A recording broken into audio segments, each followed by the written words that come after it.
जब मैं कोई शेयर्स खरीदता हूँ तो वो जाते कहाँ पर है? ये डीमैट अकाउंट क्या होता है? क्या मेरे शेयर्स मेरे ब्रोकर के अकाउंट में होते हैं? Hey guys, welcome back to the channel. और आज का टॉपिक है CDSL वर्सेस NSDL। क्या है ये CDSL और NSDL और क्या रिलेशन है इनका स्टॉक मार्केट के साथ? CDSL यानी central depository service India limited and NSDL यानी नेशनल सिक्योरिटीज डिपॉजिटरी लिमिटेड दोनों ही इंडिया के गवर्नमेंट रजिस्टर्ड शेयर डिपॉजिटरीज है। जिस तरह हम बैंक में पैसे डिपॉजिट करते उसी तरह हमारे शेयर्स NSDL और CDSL के पास जाते हैं।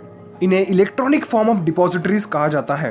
पुराने टाइम में शेयर्स पेपर फॉर्म में दिए जाते थे, यानी सब कुछ पेपर वर्क पे होता था, जो कि आपने हर्षद मेहता स्कैम सीरीज में देखा ही होगा। लेकिन वो बहुत ही ज़्यादा खतरनाक होता था बिकॉज उसका कोई भी गलत इस्तेमाल कर सकता था। लेकिन इलेक्ट्रॉनिक डिपॉजिटरी आने के बाद ये सब बंद हो चुका है और ऐसा कोई घपला करना पॉसिबल नहीं है। जिस तरह बैंक्स हमें कैश रखने या फिर निकालने की इजाज़त देते हैं, उसी तरह CDSL और NSDL भी हमें शेयर्स रखने या फिर बेचने की परमिशन देते हैं। CDSL and NSDL are national share depositories incorporated by the Markets Regulator Securities and Exchange Board of India, जिसे हम SEBI कहते हैं। यहाँ पर हमारे शेयर्स, डेब्ट्स और म्यूचुअल फंड्स ऐसी सब चीज़ें रखी जाती है। जैसे कि हमने लास्ट वीडियो में डिस्कस किया था अबाउट NSC वर्सेस BSC, तो यहाँ पर जो NSDL होता है वो NSC का डिपॉजिटरी है और CDSL जो होता है वो BSC का डिपॉजिटरी है। CDSL को 1999 में इस्टेब्लिश किया था और NSDL को 1996 में इस्टेब्लिश किया गया। और जब प्रमोटर्स की बात आती है तो NSDL is promoted by IDBI bank limited, unit trust of India and NSC, और CDSL is promoted only by BSC as on December 2019। अगर आपको जानना है कि आपका डीमैट अकाउंट CDSL में है या फिर NSDL में है, तो आप ऐसे जान सकते हैं। CDSL में टोटल 16 न्यूमेरिक डिजिट्स होते हैं, जबकि NSDL में 2 अल्फा न्यूमेरिक डिजिट होते हैं और 14 न्यूमेरिक डिजिट्स होते हैं।